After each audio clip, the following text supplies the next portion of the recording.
হচ্ছে এরকম, সমাজের লোক কি বললো, মুসল্লিরা কি বললো, পরিবারের লোক কি বললো, পাড়া প্রতিবেশী, ওসব ডাজ নট ম্যাটার, ওটা কোনো ব্যাপার না।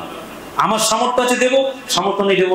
মানে ইখলাসটা এমন একটা জিনিস যে ওই মানুষ, বাড়ির লোক, পাড়ার লোক, সমাজের লোক, দেশের লোক, দশের লোক কি ভাবলো না ভাবলো ওটা বড় করলো। ধরেন সাপোজ আপনি সামর্থ্যবান, প্রত্যেক বছর কোরবানি দেন, এবছর কোনো কারণবশত দিতে পারছেন, দেবেন না। কিন্তু বহু মানুষ এরকম রয়েছে, প্রত্যেক বছর দিই, এবছর না দিলে কি হয়, সমাজে সবাই জানে হাজি সাহেব মানুষ প্রতি বছর দেয়, আর এই বছর দেবো না, মানুষে কি বলবে। আচ্ছা আপনি সাধারণ দৃষ্টিকোণ থেকে বলুন তো, এর কোরবানিটিকে আল্লাহর জন্য হচ্ছে না মানুষে কি বলবে এই জন্য কোরবানি দিচ্ছে? সুতরাং এই ধরনের কোন চিন্তা, ইখলাস হচ্ছে এরকম, সমাজের লোক কি বললো, মুসল্লিরা কি বললো, পরিবারের লোক কি বললো, পাড়া প্রতিবেশী, ওসব ডাজ নট ম্যাটার, ওটা কোনো ব্যাপার না। আমার সামর্থ্য আছে দেবো, সামর্থ্য নেই দেবো। একদম ক্লিয়ার কাট, বেপরোয়া। এই ক্ষেত্রে বেপরোয়া হতে হবে। অন্য ক্ষেত্রে আপনি আদবী হন, অন্য ক্ষেত্রে দশ সমাজ কি বলে ভাবুন, সেটা আলাদা।